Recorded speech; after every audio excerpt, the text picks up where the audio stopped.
जय श्री श्याम। जय श्री बालाजी की। कैसे हो बालाजी के भक्तों? आशा करते हैं कि बालाजी की कृपा से आप और आपका पूरा परिवार कुशल मंगल होगा। बालाजी की कृपा सदा ही आपके परिवार पर बनी रहे।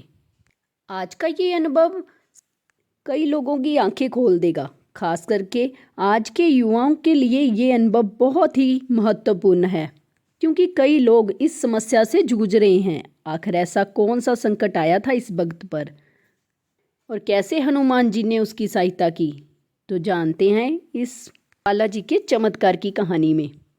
मैं अपना नाम गुप्त रखना चाहता हूँ। मैं उड़ीसा का रहने वाला हूँ। मैं बचपन से ही हनुमान चालीसा का पाठ तो करता था, लेकिन समय के साथ मैंने पाठ करना छोड़ दिया था।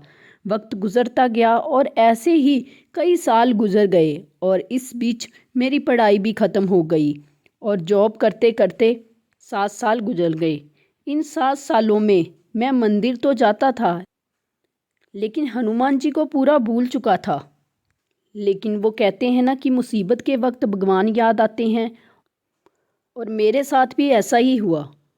मुझे मेरी जॉब में दिक्कत होने लगी और मुझे मेरे बॉस और सीनियर बिना बात के परेशान करते थे। पहले तो मुझे लगा कि कुछ दिनों में दिक्कत अपने आप ही ठीक हो जाएगी, लेकिन मैं गलत था।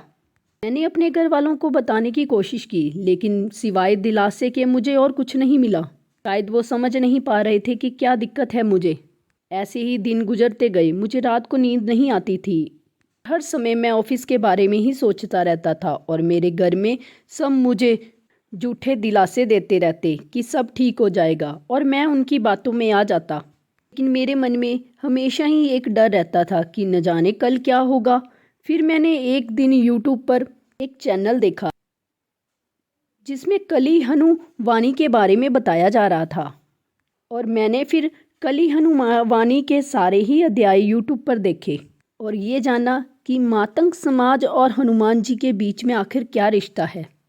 और फिर अचानक से मुझे हनुमान जी फिर से याद आ गए और मैंने उनका नाम जपना शुरू कर दिया। लेकिन अभी मैंने हनुमान चालीसा पढ़ना शुरू नहीं किया था। हनुमान जी का नाम जपने से मन को सुकून तो मिल रहा था, लेकिन परेशानी कम नहीं हो रही थी कि ऑफिस के हालात बिगड़ते जा रहे थे और घर पर बात करने से मुझे झूठे दिलासे ही मिल रहे थे।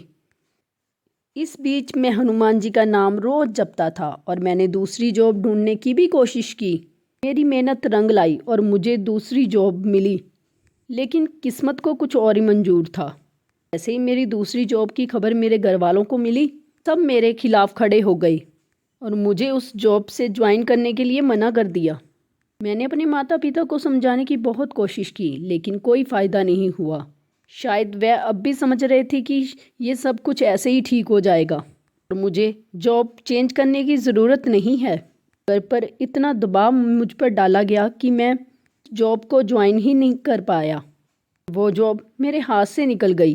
मेरे ऑफिस में मेरे कुछ शुभचिंतक भी थे। उन्होंने मुझे समझाया कि मैं जॉब चेंज कर लूं, नहीं तो आगे हालात और बिगड़ जाएंगे। बात मैंने अपने घर वालों को भी बताई, लेकिन कोई फ़ायदा नहीं हुआ। मेरे माता पिता का फैसला नहीं बदला।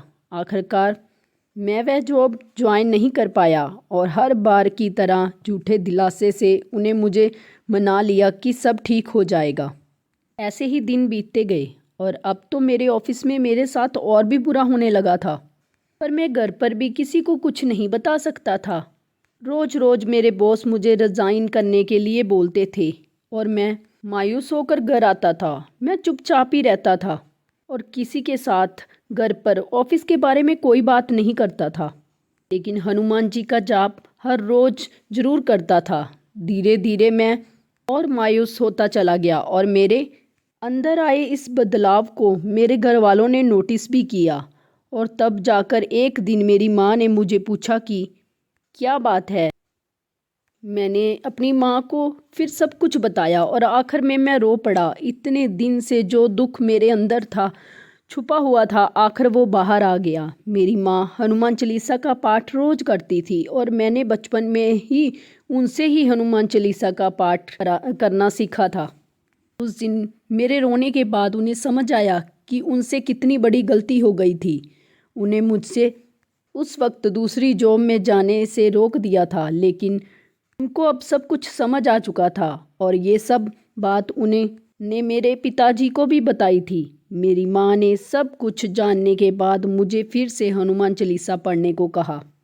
हनुमान चालीसा का पाठ छोड़े हुए मुझे 19 साल हो चुके थे और एक वक्त जो हनुमान चालीसा मुझे पूरी याद थी, अब उसमें से मुझे कुछ ही चौपाई आती थी। अपनी माँ की सलाह पर मैंने मोबाइल से रोज़ हनुमान चालीसा पढ़ना शुरू किया और कुछ ही दिनों में मुझे पूरी हनुमान चालीसा फिर से याद हो गई। मैं रोज़ कम से कम 2 बार हनुमान चालीसा का पाठ करता। ऑफिस के हालात बिगड़ते चले गए और मेरे बॉस मुझे रोज़ रिज़ाइन करने को कहते थे, लेकिन अब मुझे मेरे घर वालों का साथ था और मैं हर बात घर वालों के साथ शेयर करता था। मैंने फिर से हिम्मत जुटाई और जॉब ढूंढना शुरू किया। इस बीच मेरे बॉस ने मुझे 3 बार रिज़ाइन करने के लिए कह चुके थे, लेकिन मैंने अभी तक रेजिग्नेशन नहीं दिया था और मेरे बॉस की मंशा थी कि वह मुझसे ज़बरदस्ती रेजिग्नेशन ले लें। एक दिन उन्होंने ऑफिस में मुझे रिज़ाइन ना करने के कारण कैरियर तबाह करने तक की धमकी भी दे दी, और वो भी बड़ी मीटिंग में सबके सामने। मुझे बहुत बुरा लगा। मीटिंग से निकलकर मैंने तुरंत ही अपने पिताजी और अपनी माँ से बात की। मैंने उन्हें सब कुछ बता दिया। मेरे पिताजी ने मुझे तुरंत ही मुझे जॉब छोड़ने के लिए कह दिया। उन्होंने साथ ही मेरी माँ को भी समझाया कि अब मेरे घर वाले पूरी तरह से मेरे साथ हो चुके थे। घर वालों से बात करने के बाद मैं अपने बॉस के पास गया और मैंने अपनी जॉब छोड़ दी। ये सुनकर वो बहुत ही खुश हो गए। अब मेरे रिज़ाइन करने के बाद मेरे बॉस ने मुझे परेशान करना बंद कर दिया, लेकिन अब मेरे सामने दूसरी मुश्किल थी, और वो ये थी कि अब मेरे पास कोई जॉब नहीं थी। बिना जॉब के ही मैंने रिज़ाइन कर दिया था।